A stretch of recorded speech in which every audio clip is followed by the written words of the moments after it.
Hey everyone, Callum here, and as you may know from videos I've made on this channel in the past, I have a bit of a predisposition towards interesting old tools and objects. I suppose more than anything I enjoy using and fixing and owning things that have a bit of a story to them. I think growing up on a relatively remote island where traditionally a lot more was retained and reused, you often stumble across interesting items that have been reappropriated or held onto through the years, and it sometimes makes you wonder just how many lives these things might have had before you got your hands on it. I think few items in my collection can probably rival this in terms of story, what looks to be at first a relatively unassuming brass tobacco or cigarette case. This sat on a shelf in the porch of my grandparents' house for decades as a box used to keep spare fuses and nuts and bolts that might be needed about the house. And it looks like in a couple of spots over the years some water has dropped onto it, creating this tarnish and corrosion, and generally speaking it wasn't really ever looked after with much care.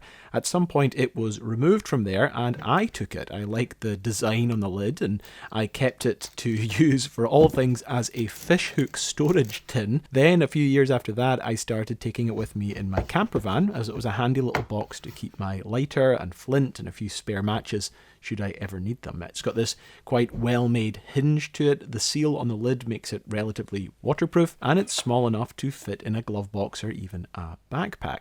However, this is no mere tobacco tin or cigarette case. Looking at the lid, we can make out some unusual details. First of all, an interesting portrait at the centre, flanked by the initials MM. Then there's this quite eclectic mix of countries arranged around the lid. Belgium, Japan, Russia, what looks to be Montenegro, Serbia, spelt in the older Latin style Servia, and France. You also have Imperium Britannicum as the header, some lovely other details as well, flags and staffs and swords, and then perhaps most curiously of all, what looks to be the bow or stern of a battleship with the main gun battery and a flag and even an anchor displayed in minute detail. Then, in the centre, the words Christmas 1914, which is what really gives the game away as to what this is. This is actually a Princess Mary Christmas gift box, one of thousands that were presented to soldiers on the front lines in December 1914, the first year of World War I. Now, we're quite unsure how this came to be in our family, but there is a slim possibility that this very box came back from the front lines of France and then somehow ended up being used to store all sorts of gubbins over the years here on Rassay. So what is the story behind these tins, and is there any way that we can maybe return a little bit of life to this fascinating, if scruffy, example of World War I history? As 1914, the first year of the war, came to a close, it marked the beginning of the slow and stagnated trench warfare that would come to define the Western Front and take the lives of millions. The bloody First Battle of Ypres had been fought and brought to an indecisive conclusion in November 1914, and the race to the sea had concluded in both sides thoroughly digging along a vast European front. Alongside the ever-increasing horrors of the Western Front, the war in the Eastern Front was also intensifying, as well as conflicts in the Middle East, East Asia, Africa, and some of the first naval engagements amongst the German High Fleet and the Royal Navy. In October 1914, the 17-year-old Princess Mary, the only daughter of the then reigning British monarch King George V, launched a public appeal to establish Her Royal Highness the Princess Mary's Sailors and Soldiers Christmas Fund, which had grown from Mary's original intention that she pay out of her own private allowance for a personal gift for each soldier and sailor for Christmas of that year. This was deemed impractical, and instead it was decided she would lend her name to this public fund, which could then raise the necessary funds to pay for the gifts. This New York Times article from the 14th of October 1914 reported that Princess Mary, daughter of the king, has issued an appeal in which she says, "I want you all to help me send a Christmas present from the whole nation to every sailor afloat and every soldier at the front. On Christmas Eve, when, like the shepherds of old, they keep their watch, doubtless their thoughts will turn to home and the loved ones they left behind. Perhaps, too, they will recall the days when, as children themselves, they were wont to hang up their stockings, wondering what the morrow had in store. I am sure we will be happier on Christmas morning to feel that we have helped by sending out a little token of love and sympathy, something useful or of permanent value the making of which may be the means of providing employment in the trades adversely affected by war. And so began an unbelievably popular and successful fundraising drive. Raffles and events were held all across the country to raise money for the venture, and heartfelt notices were placed in papers to drive up donations. One such appeal from Princess Mary comes from the Hamilton Advertiser on November 7th, 1914, and simply says, "I want you all now to help me to send a Christmas present from the whole nation to every soldier afloat and every soldier on the front. Please will you help me, Mary?" You can see why the charm and sincerity of the young princess's appeal were irresistible to the British public, and in total £162,591, 12 shillings and 5 pence was raised, an incredible sum that comes somewhere close to £9.5 million in today's money. So much had been raised, in fact, that the eligibility of the programme was further extended to include all those wearing the King's uniform on Christmas Day 1914, whether that be at home, at sea, on the front, even prisoners of war and the next of kin of 1914 casualties. This widening of the scheme brought the number of those eligible to over 2.6 million servicemen and women. The fund was a considerable success to both the morale and public support for the serving troops, and made Mary quite the darling of both the public and the press. In the 1914 edition of the Illustrated War News, Mary is described as the Royal Santa Claus, which is somewhat ironic since it was in the end the public that coughed up the funds to finance the vast majority of her Christmas gift. Typically, each package was to contain the brass tin, along with 1 ounce of pipe tobacco, 20 cigarettes, a pipe, tinder lighter, Christmas card, and a photograph of the princess. However, quite early on, allowances were made for non-smokers and those of different nationalities and faiths who were serving in the forces. Non-smokers would receive acid tablets, a writing case containing pencil, paper, and envelopes, together with a Christmas card and photograph instead of pipes and tobacco. The Gurkhas, soldiers of South Asian and Nepalese nationality who served in the British Army, were to receive the same gift as British troops. Sikhs received the box filled with sugar candy as well as a tin box of spices, and other Indian troops received the box with a packet of cigarettes, sugar candy, a tin box of spices, and the card. Meanwhile, nurses at the front were offered the box containing a packet of chocolate and the Christmas card as well as a photograph. Now, looking at our own tin, the original contents have obviously long since disappeared, but what we're left with is this lovely brass tin with some wording and features still quite visible. Now, before I start any cleaning up, it's important to make a few things clear. These tins, while over 100 years old now, and certainly interesting historical objects, were made in vast numbers, and as a result they are not inherently valuable, precious, or all that rare. You can in fact find many examples in varying conditions online if you'd like to get one yourself, but what I would say is that you should never try to restore, repair, or recondition anything that you feel might be valuable or is of value to you without first considering the risks, researching how to do it, or perhaps consulting with an expert. Brass is pretty hardy and it can be cleaned and restored using a variety of different methods, but my process is always going to be the lightest cleaning I can do, and only to stabilize and prevent further corrosion or damage. I've mentioned it in other projects that I have tried to clean or restore that I have no interest in trying to make something like new, but rather to try and preserve it as best as possible for the future. So with that in mind, the first thing to do was to remove any excess tape or residue from the tin itself, remove the contents obviously, and then to gently clean it with some soap or water to remove the layer of dust and dirt that has accumulated over the years.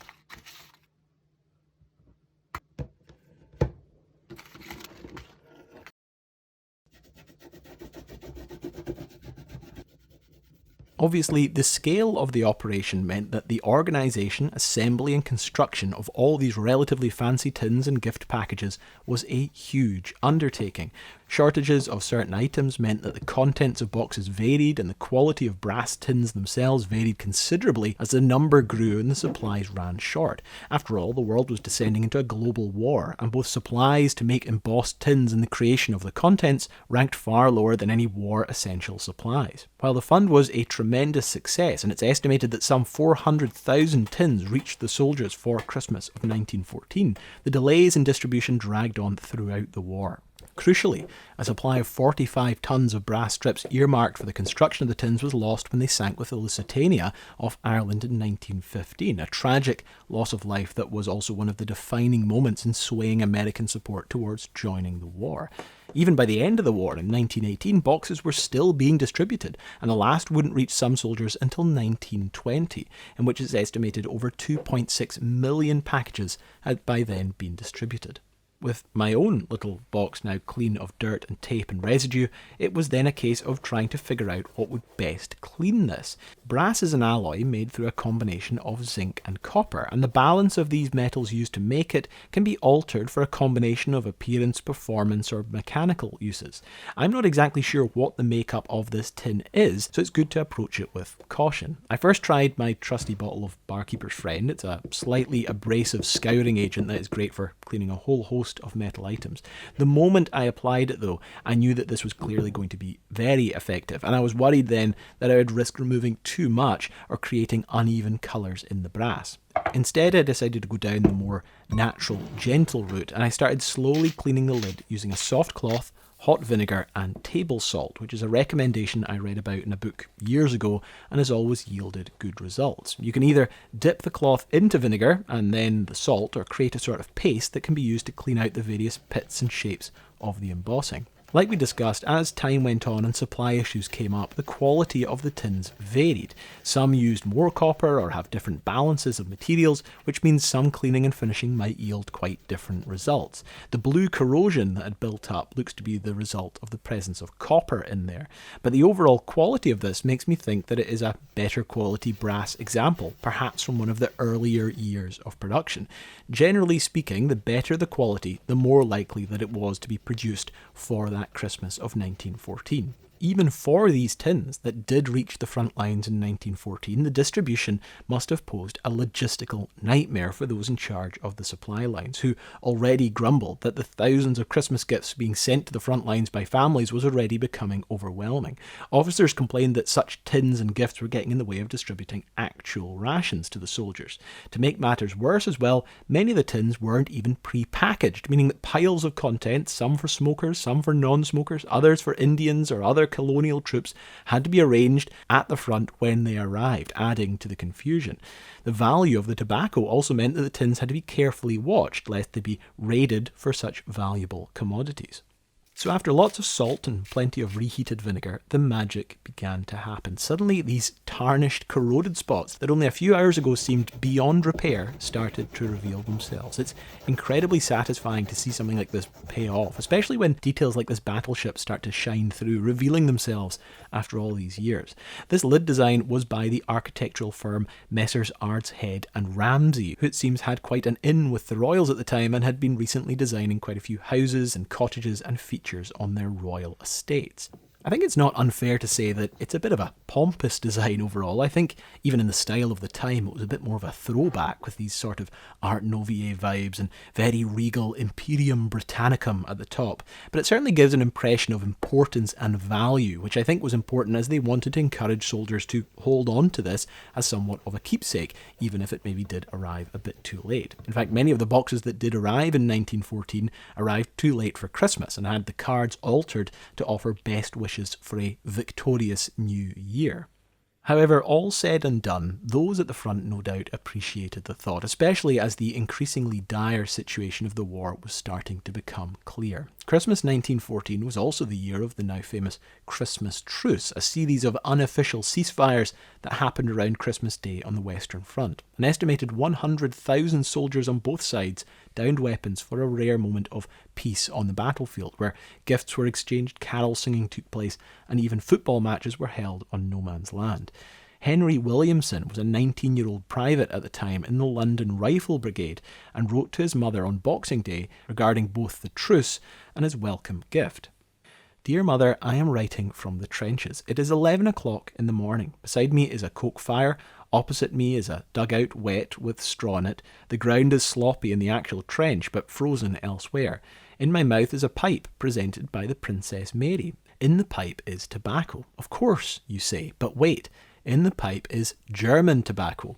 Haha, you say, from a prisoner, or found in a captured trench. Oh dear, no, from a German soldier. Yes, a live German soldier from his own trench. Yesterday, the British and Germans met in the grounds between the trenches and exchanged souvenirs and shook hands. Yes, all Christmas Day, and, as I write, marvellous, isn't it? So, with a lot of gentle scrubbing, salting and vinegaring, my own Christmas tin is beginning to shine. Looking closely, we can see that a few of the features, such as the word Montenegro, and some of the features on the battleship have softened slightly, probably as a result of the heavy tarnish and corrosion and then the cleaning. But otherwise, a remarkable amount of detail still sat underneath all that grime. Interestingly, small amounts of pink started to appear in the areas that I had cleaned, which is yet more evidence of high levels of copper. When rubbing past certain layers, you'll sometimes reveal this pinkish hue. To be honest, I don't really mind that. It comes up now and then. However, one thing I have found that tends to lessen this effect is ever-trusty Brasso, which again is a mild abrasive and chemical cleaner and polisher. Using a wadded pad, I gave the lid a wipe all over and then polished it with a clean cloth, and the results were really impressive. Lovely bright surface, the pink copper hue has almost disappeared, and what's more, Brasso is quite a good protective agent, so it should mean that applying it now and then, infrequently, I can hopefully prevent more worsening of the brass. There's still a few pock marks and marks on the tin itself, but certainly underneath the lid, this is where the metal is thinner, and I'm a bit worried that trying to clean it and pressing too hard might accidentally warp or dent the tin. I'm happy that so long as the lid is now nice and clean and clear, a few wee extra marks to show the long and storied life it's had over the past century only adds more to the history. Again, to me, the point is never to return something to new, but rather to try and preserve what we have now. And there you have it, the Princess Mary Christmas gift box, a fascinating piece of history and something that I think is all the more interesting when you consider how many are out there.